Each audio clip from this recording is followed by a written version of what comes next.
Bon, je vais te faire une petite vidéo ici pour te raconter ce qui se passe avec Conscienta, avec Gilles Martin et Marie-Ange Novak, qui travaillent depuis des années sur cette association qui s'appelle Conscienta.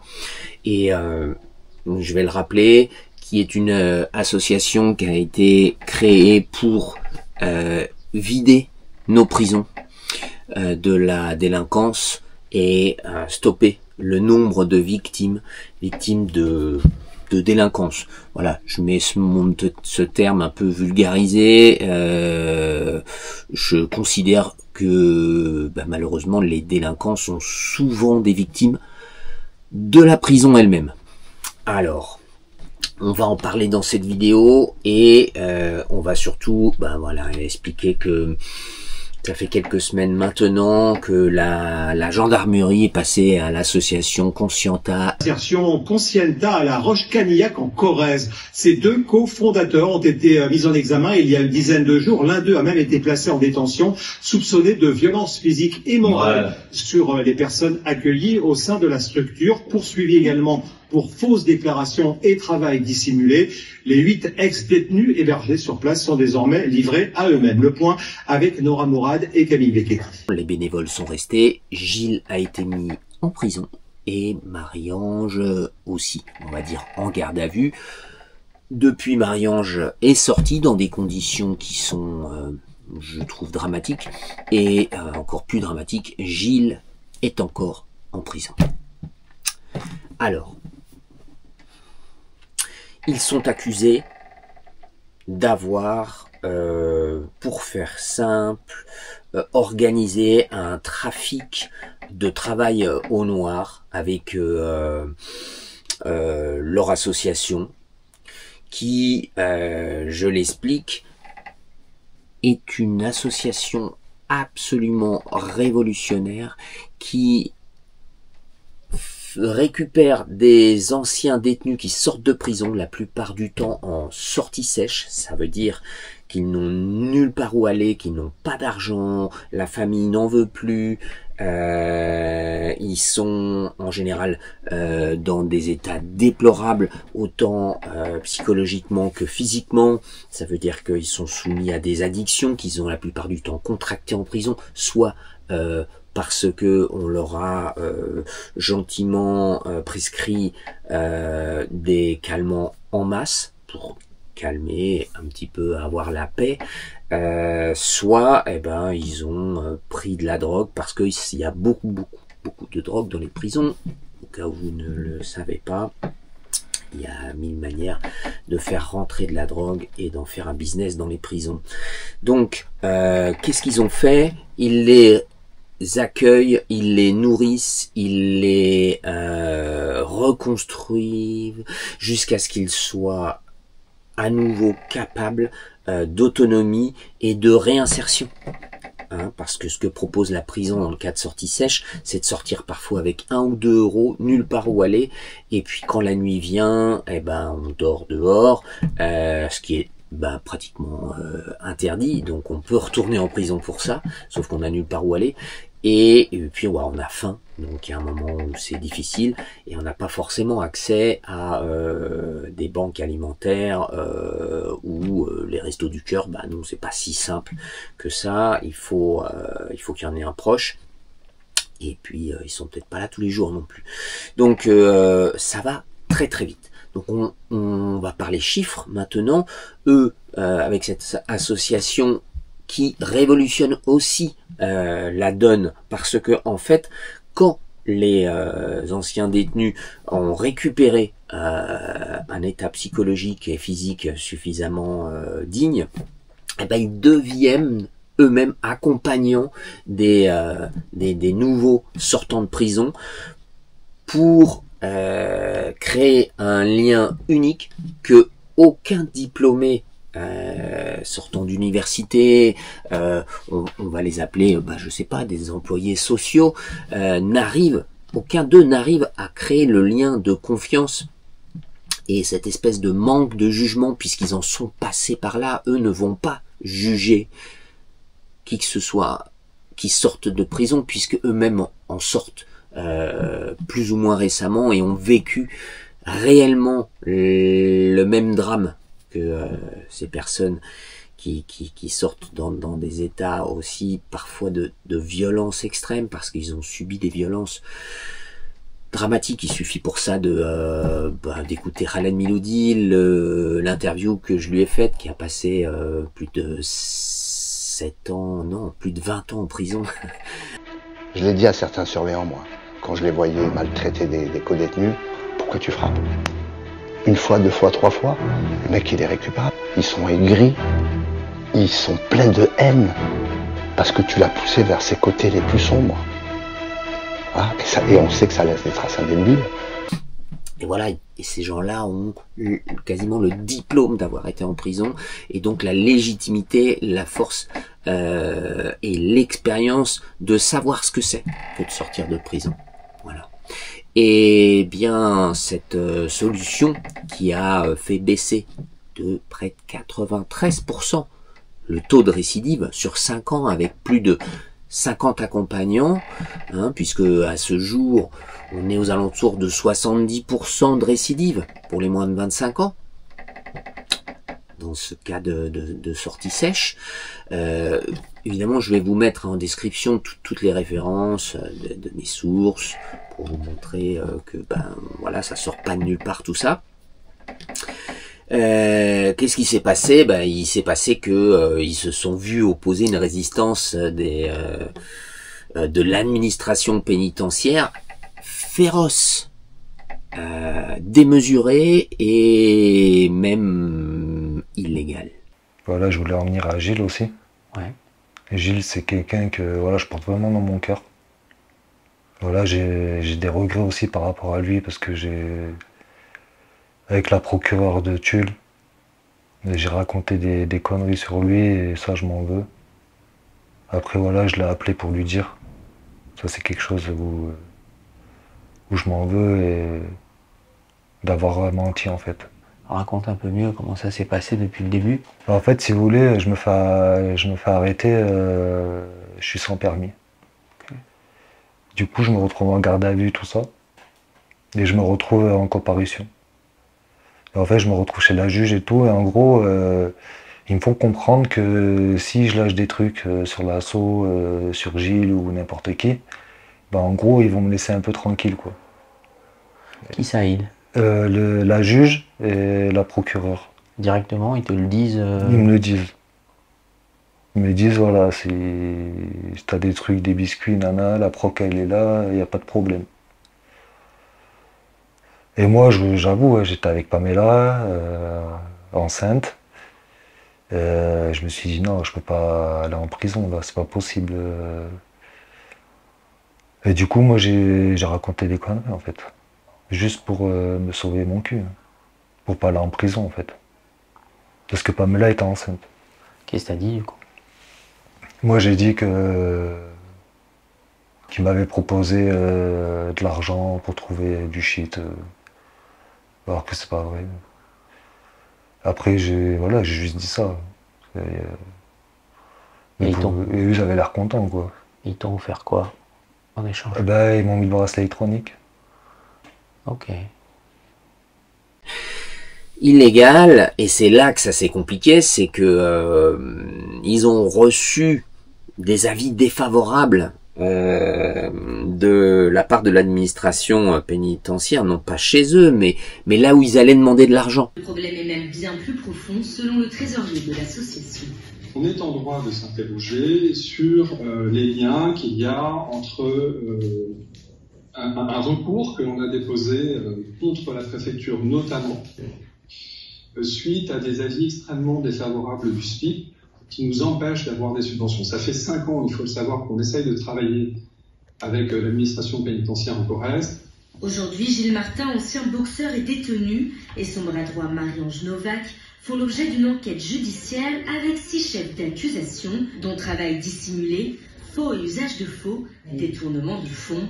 Le procureur de Tulle n'a pas souhaité communiquer davantage d'informations. Donc, faut savoir que, par exemple, la Fondation de France, qui est une des fondations référence de toutes les fondations Hein.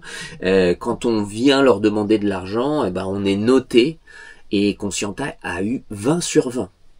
Mais la fondation a dit on ne peut pas vous donner de subvention, on ne peut pas vous donner d'argent parce que l'administration pénitentiaire a envoyé un avis défavorable et on ne veut pas aller à l'encontre d'eux. Et ça, c'est comme ça que ça se passe à la Fondation de France, mais aussi à la préfecture.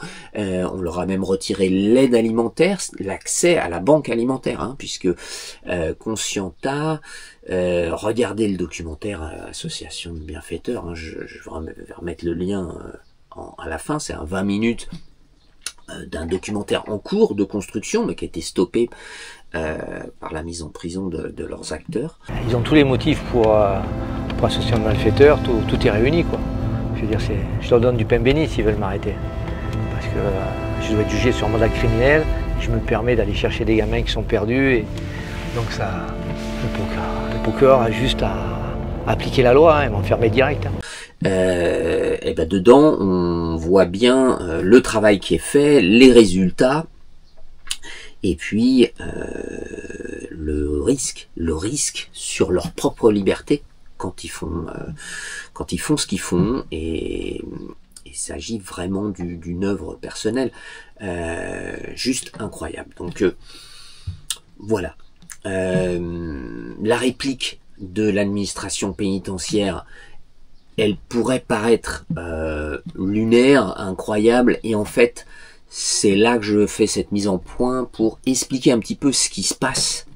Pourquoi, quand quelqu'un trouve une solution pour vider nos prisons qui débordent de détenus, avec un coût incroyable pour le citoyen que nous sommes, pour la personne, on va dire, honnête, qui paye ses impôts, on parle d'un marché qui approche les 7 milliards d'euros par an. Donc qu'est-ce que c'est que ce marché? Qu'est-ce qui se passe? Ce que vous ne savez peut-être pas, et je vais te le dire, c'est que près de 50% des prisons sont aujourd'hui privées. Un détenu qui va en prison, ça représente entre 30 et 60 000 euros de facture par an, qui vient de nos impôts. Si on veut créer un lit supplémentaire parce qu'on considère que les prisons débordent, c'est insoutenable, bien sûr, je veux dire, tu sors, tu reviens direct en prison, tu rentres, tu ressors plus jamais du cycle de la prison, on se retrouve avec voilà, des prisons qui sont remplies à 120, 180, un pourcentage complètement délirant.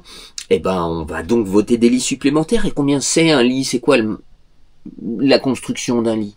C'est près de 250 000 euros. Alors je dis un lit, hein, je considère que la construction d'un lit, c'est le personnel, le bâtiment, tout ce qui vient en sécurité. On a voté récemment 3000 lits supplémentaires à 250 000 euros le lit. Mais par contre, on empêche Conscienta d'exposer sa solution. Hein, Conscienta a peut-être souffert de l'aide de journalistes honnêtes, puisqu'ils sont passés sur TF1, sur France Télévisions, Arte est en train de faire un documentaire sur eux, mais maintenant qu'ils sont accusés et salis par la presse d'accusations de responsables de Conscienta, cette association de réinsertion pour anciens détenus installée à La Roche-Canillac, mis en examen. Ils sont soupçonnés notamment de violences aggravées, travail dissimulé ou encore abus de confiance pour la collecte de fonds d'entraide. De simples accusations, hein, parce qu'il faut comprendre que Gilles, aujourd'hui, il est en préventive. Ça veut dire qu'on ne le laisse pas sortir jusqu'à son jugement, mais il n'y a pas de jugement, il n'y a que des accusations. Et puis il faut comprendre aussi que ces accusations, peut-être que ce sont des erreurs. Et d'ailleurs, sûrement et clairement, ce sont des erreurs. Mais le temps de corriger cette erreur pour les avocats et les sortir de prison, ça va prendre juste des mois. Voilà, on va avoir quelqu'un, peut-être au final un innocent, je le pense, qui aura passé des mois en prison, et puis son association aura été démantelée, parce que, qu'est-ce qui s'est passé? On s'est retrouvé, hein, je dis on, parce que moi je suis secrétaire de l'association Conscienta, je l'ai fait, et je pense que c'est une erreur, parce que ça m'a empêché aujourd'hui d'être neutre, et je suis moi-même exposé à potentiellement me retrouver en prison, en préventif, parce qu'on pourrait m'accuser que cette association dont je suis secrétaire, qu'elle fait du trafic humain, elle fait du travail déguisé au noir, et que donc, voilà, on va le temps de me juger, de vérifier, me mettre en prison. Hein, donc ma famille m'a demandé de pas faire cette vidéo. Mais qu'est-ce que je dois faire? Est-ce que je dois tout arrêter, ou est-ce que je dois au moins faire cette mise au point? Eh ben oui, je le fais, au risque peut-être de demain me retrouver en prison moi aussi. Donc si je le fais, c'est parce que je pense que à force de reculer, un jour ou l'autre on va être confronté au problème. Donc autant y être confronté tout de suite et faire ce témoignage, plutôt que de reculer, de la fermer, et puis de se retrouver un jour isolé et victime à son tour. Donc voilà ce qui se passe aujourd'hui pour l'association Conscienta, pour Gilles. Marie-Ange est sortie de prison. Alors, sauf qu'elle n'a pas le droit de sortir dans la rue de 19h à 8h du mat. Elle n'a plus le droit d'aller chez elle. Ses comptes ont été vidés. Si elle n'est pas en prison, c'est grâce à des employés administratifs qui sont honnêtes, qui font ce qu'ils peuvent, mais peut-être qu'ils sont aussi un petit peu oppressés par des collègues qui sont pas honnêtes, mais qu'on peut pas accuser. Et ça en est dangereux d'être entouré de ça. Donc ils font un travail périlleux eux aussi. Donc la juge des libertés a refusé de suivre les recommandations du procureur de mettre absolument tout de suite Marie-Ange en prison. Elle avait accès à ses comptes, elle a dit bon là suffisamment pour payer une amende, donc je vais lui mettre plutôt une amende de 10 000 € à payer, sauf que les petits malins derrière, en dehors du champ de visibilité de cette juge des libertés, ils ont ordonné derrière de vider ses comptes. Donc elle ne peut pas payer cette amende. Donc elle va peut-être finir en prison aussi parce que on n'a rien trouvé de mieux que de vider ses comptes. Je vous explique après dans la vidéo comment ça se passe. Comment on peut faire une chose pareille et pourquoi et sur quelle base d'accusation. Donc elle n'a pas le droit d'aller chez elle, elle n'a plus le droit de me parler, elle n'a plus le droit d'exercer son travail à Conscienta. Il faut qu'elle paye cette amende et qu'elle retrouve du travail, sachant qu'elle qu'elle est dans une situation non seulement inconfortable, mais en plus psychologiquement assez dramatique aussi. Mais elle se bat.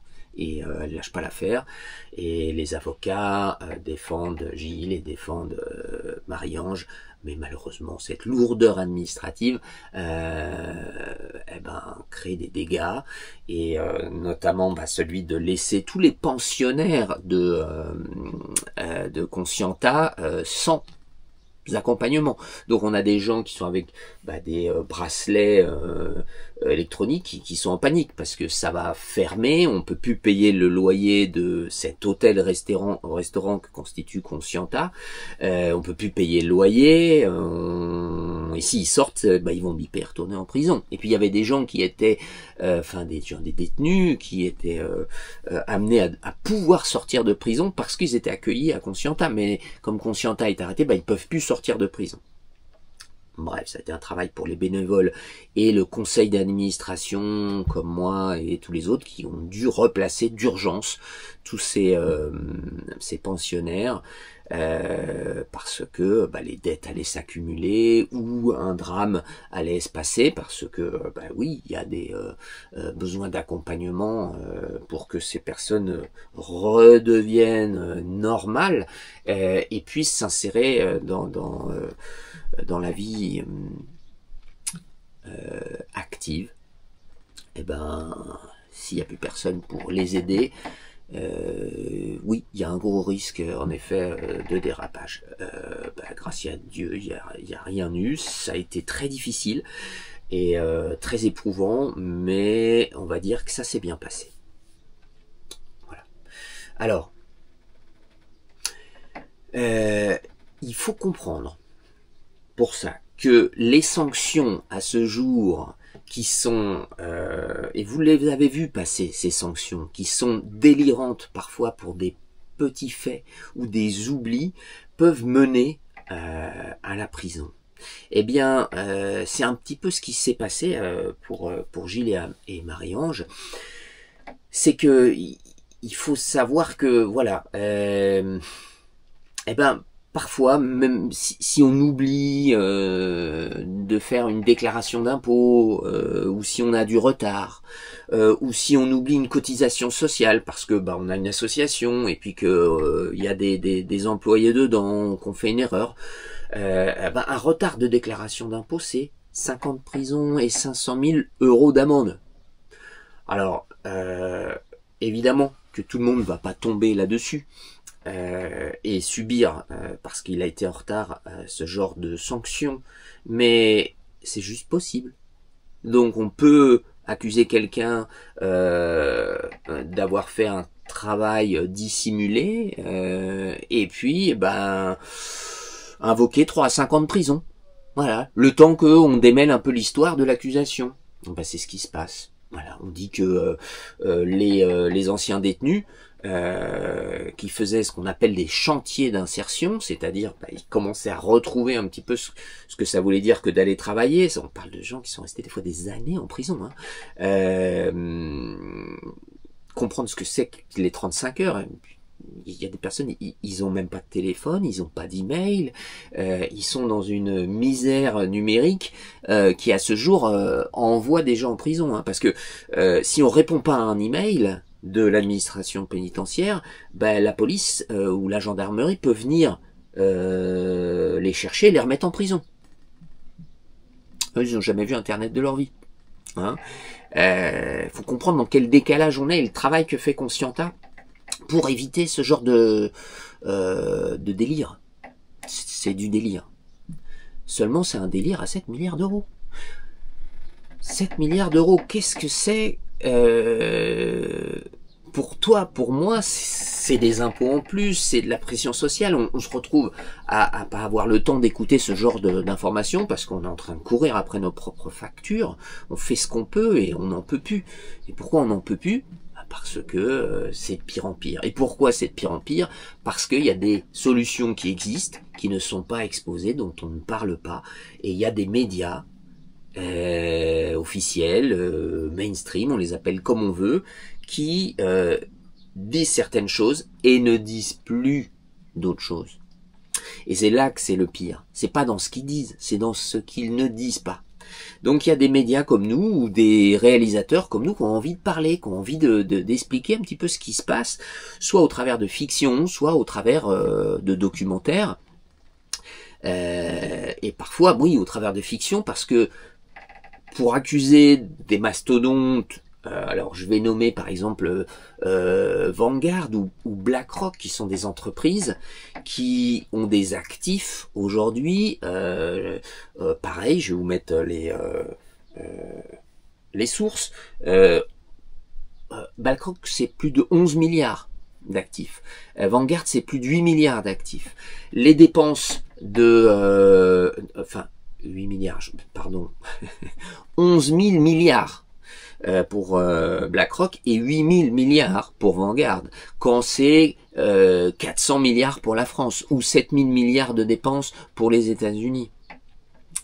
Donc ils ont des budgets qui leur permettent d'être tout simplement peut-être les maîtres du monde. Okay, de quoi racheter tous les médias. En 1975, 100% des médias étaient de l'ordre du droit commun, c'est-à-dire c'était à l'État, c'était à nous. Aujourd'hui, c'est 70% des médias qui sont privés. Okay, donc, évidemment qu'il y a un discours qui a évolué et qui nous met en manque d'informations. Et ce manque d'informations fait qu'on fait des équations avec un manque de facteurs. Donc on résout tout le temps des équations fausses, puisqu'on n'a pas toutes les informations. Pardon. Ou alors on n'y va pas parce qu'elles sont compliquées à aller chercher. Donc voilà. C'est cette concentration d'argent inédite dans l'histoire de l'humanité et ce taux carcération, ce chiffre, on a plus de 100 000 personnes en prison aujourd'hui en France. 100 000 personnes, c'est le record de l'histoire de France. Jamais il y a eu autant de personnes en prison. Et si on parle de chiffres cumulés, parce que on n'est pas en prison toute l'année, donc ça rentre, ça ressort. Mais si on prend sur toute l'année, on dépasse largement ce chiffre. Voilà, donc ça c'est quand même une petite mise au point importante. Et c'est ici justement le travail du Média Solidaire, qui est une association aussi que dont je suis président, et ce Média Solidaire s'attaque à des sujets tels que celui de Conscienta et tels que celui de l'argent, hein, parce que l'argent a pris le pouvoir sur notre espèce d'une manière délirante et inédite, et en même temps dont on n'est pas conscient que l'argent a pris le pouvoir sur le développement littéral de l'espèce humaine. Quand on a autant d'argent, on est capable de prendre le pouvoir sur l'entièreté de l'espèce humaine. Et ça, c'est pas normal. Alors, pareil, le Média Solidaire, mon association médiatique, parle de solutions, je vous laisserai aller voir, la réflexion des monnaies et des monnaies libres. Ok, bon, on va pas s'étendre sur ce sujet ici, on parle de ce qui se passe pour Conscienta. Alors, on a des médias comme Mediapart qui parlent carrément de complexes carcéro-industriels. Hein. Donc on a parlé du complexe militaro-industriel, là on parle du complexe carcéro-industriel. Ceci dit, tout est lié. Hein. Quand on a des entreprises qui sont capables de gérer l'entièreté de la reconstruction d'un pays après la guerre, là on parle pas de 7 milliards d'euros, hein.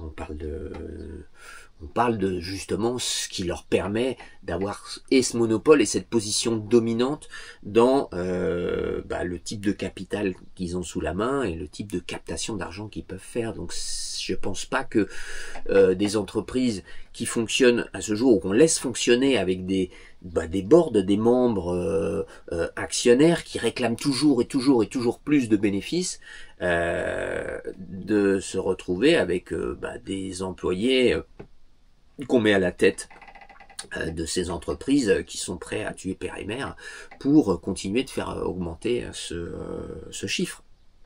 Et ça les gêne pas, peut-être de créer des guerres si ça crée du bénéfice, ou de faire, entre guillemets ou pas, du trafic humain.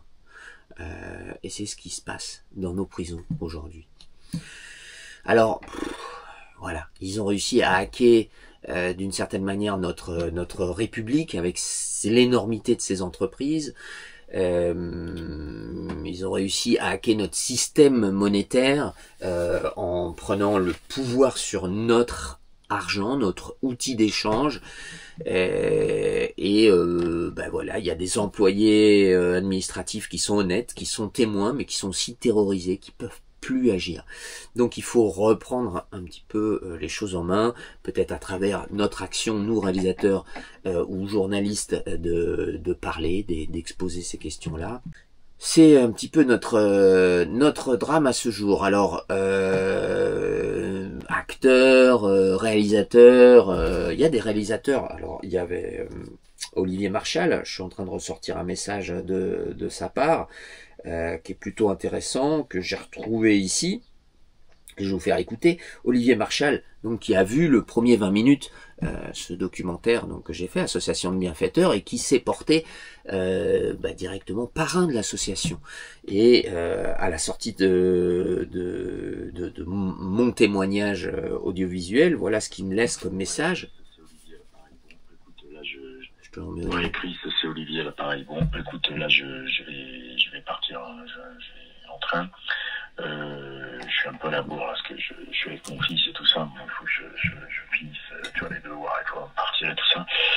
Mais pour te dire que oui, moi, j'ai pas de soucis. Écoute, moi, je vois Gaël de chez Netflix, là, c'est une des pontes de Netflix, là, qui m'adore et tout. je la vois jeudi prochain à Marseille. Est-ce que toi tu as un lien sur lequel elle pourrait regarder le film que j'ai vu moi à la soirée à Toulouse, le film que tu as réalisé, les 20 minutes là? Parce que déjà, et puis moi je vais lui parler du projet, est-ce que c'est moi qui l'ai dit à Gilles? Je lui dis quand j'ai vu ça et puis qu'il m'a raconté ce qu'il faisait,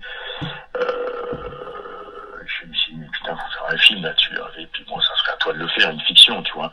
Mais voilà. Et moi j'aimerais bien jouer dedans, tu vois. Je fais plus beaucoup l'acteur, mais j'aimerais bien avoir un rôle de tolard ou de truc, un rôle à la Gilles et tout. Hein.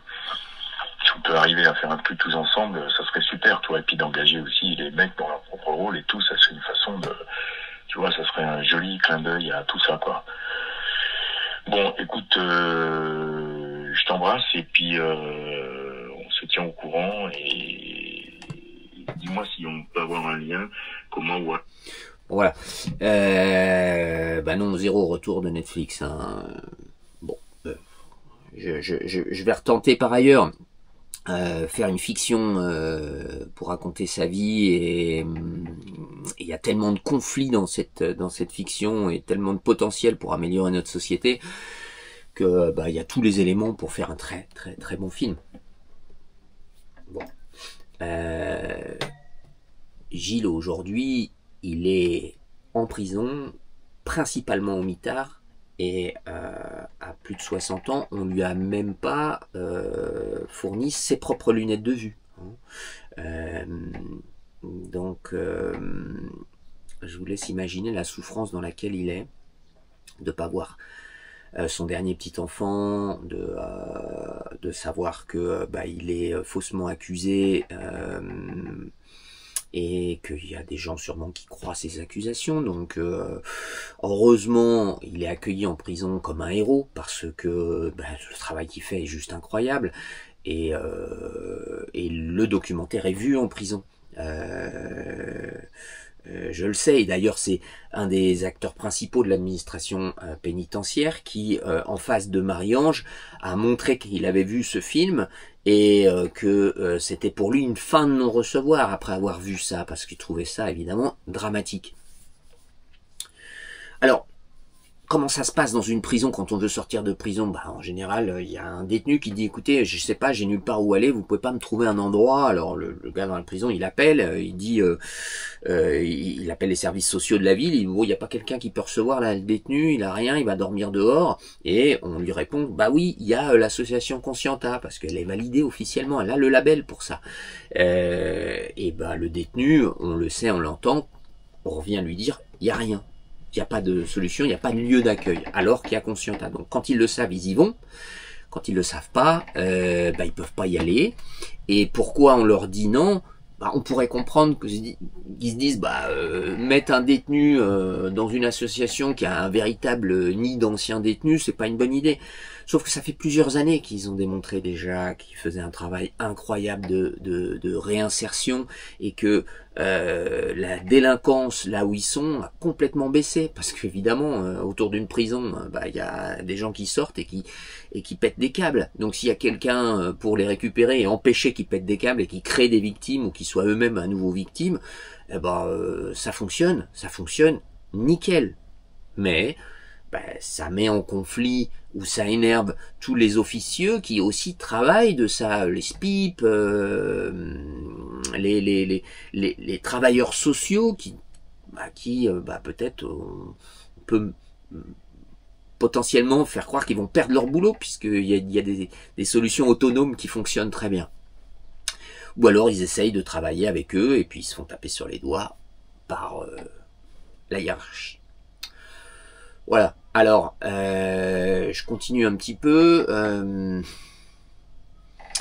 Marie-Ange, elle continue comme elle peut, mais bon, bah déjà elle est dans l'urgence de retrouver du travail pour subvenir à ses besoins. Gilles, j'espère on va trouver une solution pour le sortir, donc je sais pas, peut-être je vais mettre un lien vers une cagnotte ou un regroupement, le temps de trouver, en tout cas surveiller la description de la vidéo, parce qu'il y aura tous les liens des sources, plus les liens vers lesquels vous pouvez éventuellement aider financièrement. De toute manière, je vous engage moi, à reprendre un petit peu la main sur votre avenir. C'est un exemple très important et très révélateur de ce qui leur arrive et de ce qui pourrait nous arriver. On peut tous être accusés d'avoir par erreur oublié un petit truc à droite à gauche et se faire jeter en prison parce que on n'a pas imaginé que on allait subir la petite mention qui apparaissait dans attention, vous risquez tant de prison et tant d'amende. Eux, c'est ce qui leur est arrivé, et si vous voulez pas que ça vous arrive à vous, reprenez la main et rapprochez-vous des maires, rapprochez-vous des conseils régionaux, réimpliquez-vous, regroupez-vous. Il faut qu'on réapprenne à parler un petit peu entre nous, à pas s'engueuler dès qu'on est plus de 3-4 autour d'une table, même si on a été habitué depuis tout le temps et sans s'en rendre compte à fonctionner sur des structures de relations pyramidales. Ce que j'appelle pyramidales, c'est-à-dire voilà, on a un prof et puis des élèves les uns derrière les autres, et on a une espèce de structure triangulaire comme ça, avec le maître ou le prêcheur, le prêtre et les ouailles en dessous, alors qu'avant on fonctionnait sur des cercles. Et quand je dis avant, c'est aussi intéressant, et c'est le travail aussi de toi, futur réalisateur, que de te renseigner sur comment fonctionnaient les systèmes sociaux, ou d'où on vient, quelle est notre histoire véritable, et on va retrouver comme ça des structures de fonctionnement, d'échange qui sont différentes de celles auxquelles on est confronté aujourd'hui depuis notre plus tendre enfance à l'éducation, parce que sûrement que c'est dans l'éducation qu'il faut reprendre la main en premier. Il y avait d'autres structures. Voilà, d'autres systèmes d'échange. Donc aujourd'hui, oui, ça nous est difficile de fonctionner parce que s'il n'y a pas une autorité au-dessus, on ne sait plus forcément fonctionner. Mais bon, c'est pas pour autant qu'il faut lâcher l'affaire. Je pense pas qu'il soit trop tard, même s'il est très tard. Donc voilà, gardons espoir. Essayons de rester solidaires, et puis trouvons quand même le moyen de nous amuser dans tout ça, parce que c'est pas non plus une bonne chose que de plonger dans la déprime et l'inaction. Décroisons les bras, allons-y, agissons, amusons-nous et reprenons en main nos libertés. À bientôt les amis, ciao.